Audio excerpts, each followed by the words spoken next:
How you doing today, to YouTube? This is Kuriboh, 7727. I'm here to finally do my Hieratics deck profile. I've been working on this deck for a little over a month now.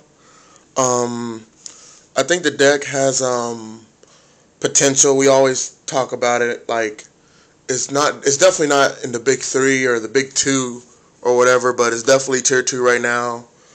Um, You'll see a lot of pros post that at YCS Philly they get one random loss to this deck because they don't really know what to expect. It has such a sacky OTK potential. It's not on future fusion level ban list. It's just it's really there. I guess I'll just show you the deck and I'll explain anything that I think needs to be explained. There's some things that don't need to be explained, like Hieratics Dragon Sue. This is the boss monster of the deck as far as I'm concerned. Red Eyes is a boss monster too, and this card is what explodes all your combos. Of course, you run 3. That's the Cyber Dragon Tefnuit. And then you run Iset. Iset is the normal summon that you tribute this off for one of these two, or you special summon this and tribute for that. I mean, that's the basic 9 set right there. There's really nothing to explain. Just Hieratics 1.0. I don't run Neftit. Neftit is good for popping monsters, but you really don't have a problem with any monsters that you just want to pop. Plus, it's a 5. If Neftit was a 6, I'd run like 4 of them. But it's a level 5, so you can't even exceed with it when you're done, and it can really slow you down, and it really sucks when that happens. Next, I decided to make my Hieratics almost more of a Chaos Dragon-y type engine. I did test different dark engines. A lot of people like running Tragodia. There's Gore, DD Crow, Torguide, Sangan. Overall, I really like the Torguide engine the most, and since they've been reprinted, these are all over the place now. So I do run the Torguide engine, and I purely run it just for the darks. In pure troll, I like running Torbus because Torbus really helps disrupt the Inzektor player or the Chaos Dragon player. Usually they're really pissed whenever I bounce their Eclipse Wyvern with this, or sometimes when I bounce their Hornet, but that's not nearly as effective as when I bounce their Eclipse Wyvern. So I do run Torguide as a dark engine.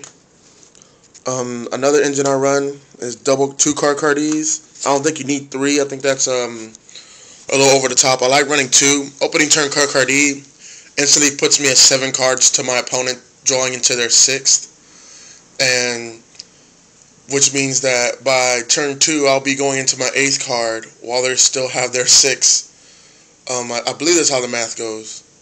But yeah, it's pretty stupid. I think people are underestimating this card. If Torguide does get hit, a card that won't get hit for sure is these, and I can guarantee you that people are going to run to these in flocks. Next is the rest of the boss monsters. There's really nothing else I can put behind it. I do run a Gores. I've been in and out about Gores, but I do run it. I run triple Red Eyes, obviously, and I run double Light Pulsar.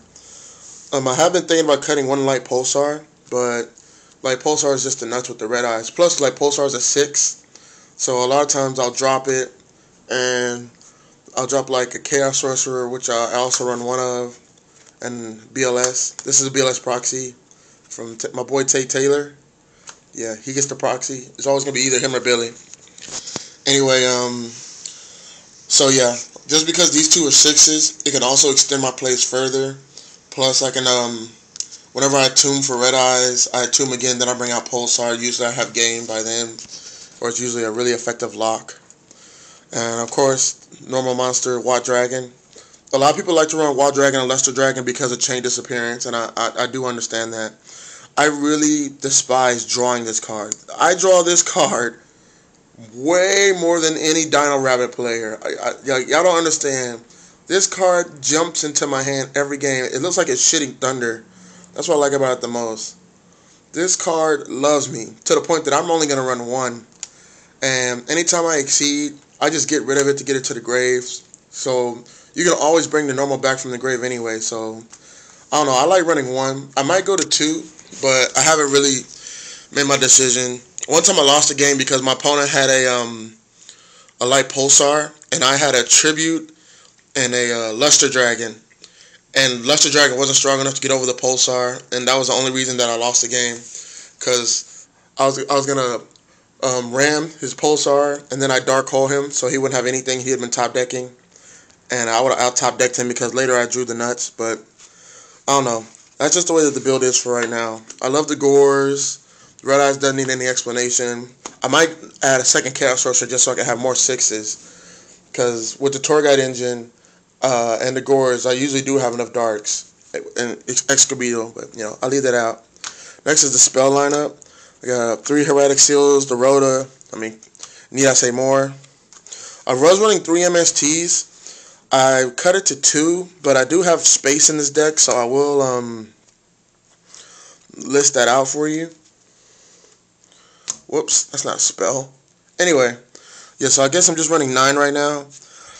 I might add in the 3rd MST. I was running in my original build triple MST, double Night Beam, and a Heavy Storm just to guarantee I went off. Once the shift, and I guarantee I would have a better matchup against Rabbit. Once the shift, and Injectors, once the shift towards Chaos Dragons came, there was absolutely no point in main decking Night Beam anymore or more back row removal. So I'm side decking them now. I might show my side deck some other video, but not right now because I'm not ready yet. I have way too many cards I'm trying out in my side deck, like that I need to make a decision on. But yeah, these are basically self-explained. Avarice is amazing in the deck. You do your Hieratic play, you get 2 monsters, you exceed for a tomb, that's 3. Then you bring out your Red Eyes, that's 4. Red Eyes get back your Hieratic, then you overlay for Gaia, that's 5. You instantly have 5 monsters and just 2 cards. And with that and the tour guides, I decided to run this, and it's really been doing good. I think that's a great idea. Everything else is self-explained. So I guess I'll just ball up all my spells. Then for the trap lineup, it's not extensive, but it is effective, especially against Chaos Dragons, which is really all that's ran now, as far as I'm concerned. That and Rabbit. Double Bottomless, Mirror Force, Deep Prison, and Transmigration Prophecy. That Transmigration Prophecy is a tech, and I really only use it to try to finger the Injector or the Chaos Dragon matchup, bouncing a Wyvern and a Pulsar, or a Wyvern and their 1 dark when I know they're trying to go off, or the Wyvern and the Red Eyes Darkness Metal really ticks them off. I've come to respect this card greatly. It's really been doing good, and it's probably the most effective it's ever been. I guess because we're in more of a grave format. Mirror Force is okay. I like to use it to try to protect me from my onslaught. Usually I'll have a Streak Bouncer and like a back row, and the Injector player will summon Dragonfly, equip Gigamantis from hand, Excalibur attack, or the Chaos Dragon player will just go for a Red Eyes Darkest Metal as fast as possible and attack, or they'll bring out Pulsar and attack, or they'll bring out BLS and attack. So I figure these cards are really good when I'm sitting behind my Streak Bouncer. I don't rely on Streak Bouncer, but it has started to win me more games once I started setting more protection for it. The Bottomlesses are just amazing. It completely fingers Chaos Dragons, and it doesn't finger Rabbits, but it can help. That's where my side deck comes in. That's why I'm really going to be effective. My Hieratics are made to be able to compete with Chaos Dragons, and I want my side deck to really help me like save myself versus like the Injector matchup. Originally, I had triple Veiler, triple D, and double DD Cronus deck for the Dark Engine just to help me out versus Injectors. Now I feel like I could just side for Injectors and game them. Kind of like Injectors are like where windups were 2 months ago. People feel instead of main decking Maxi, maybe I could just side deck Veiler, because Veiler does absolutely nothing against Chaos Dragons, and it's almost ineffective against Rabbit. So that's the trap lineup. I guess I'll just go ahead and show you the extra deck, just because. Of course, I run 3 Attune, 3 Gaia Knight, 1 Japanese, and the Bouncer and the Excubito. I don't have room for the Focus Force anymore. I might make room later on, and I'll explain that later. I think my extra deck might be at 16, just on warning, because I do have 1 extra card in here that I am testing out. So those are the 6s, pretty standard. Busted. They're all just busted. This always just seals the game for me. Gaia, Thunder Charger is probably like one of my new favorite cards. I already like 7s, and this card's pretty cool. Next for my 3s for the Tour Guide. That's the only reason why the deck's tight right now, because I have the Tour Guide engine in, obviously. It's pretty bad when Tour Guide becomes an engine. Just throwing it out there. I got Melody. That's the tech, but these are in no matter what for Tour Guide engines as far as I'm concerned. You got Zenmain, Acid Golem, Tempo, Leviathan. And then I got my Synchros. The Synchros are for when I have Veilers in. I special summon Hieratics and I go for Ancient Sacred Wyvern, go for Gain. Special summon Hieratics, go for Black Rose, or sometimes I'll have the 5 set out there and I can Monster Reborn Veiler to go Brionac for Gain when there's a monster I can't get rid of. I would say Brionac is probably the one I drop the least often, and if anything, I'd cut that out. But that's basically the extra deck, and that's basically the deck in whole. Every time I see a Hieratics player, every Hieratics player wants to know what each other's builds are like because an effective deck hasn't been made yet, and everybody's trying different stuff. I've tried Monster Gate. I've tried Fill Spells. Some people are using Future Fusion, Dragon's Mirror. It's a lot of different builds out there. Once an effective build is made, I'm sure people will start flocking towards it.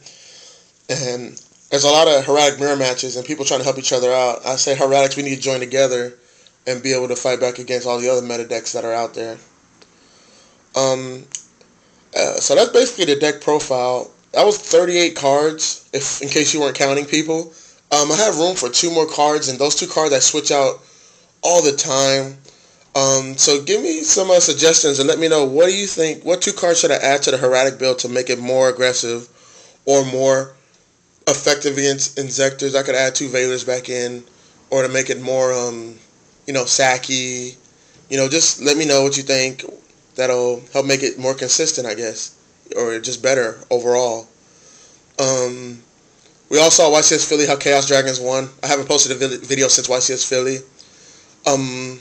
I'll do another video in reference to Nats because I think I need a whole nother video for that. And this is basically the Hieratics deck profile. So y'all let me know what y'all think in the video. Y'all comment down below. And if y'all haven't been a part, you can subscribe right here somewhere. That's a big finger. Why does my finger have to be so big on YouTube? I don't know. Anyway, this is Dynasty Kuriboh, 7727 signing out. You guys make sure that you keep it up or do good at Nats. And I'll post a video talking about Nats next. I'm over and I'm out.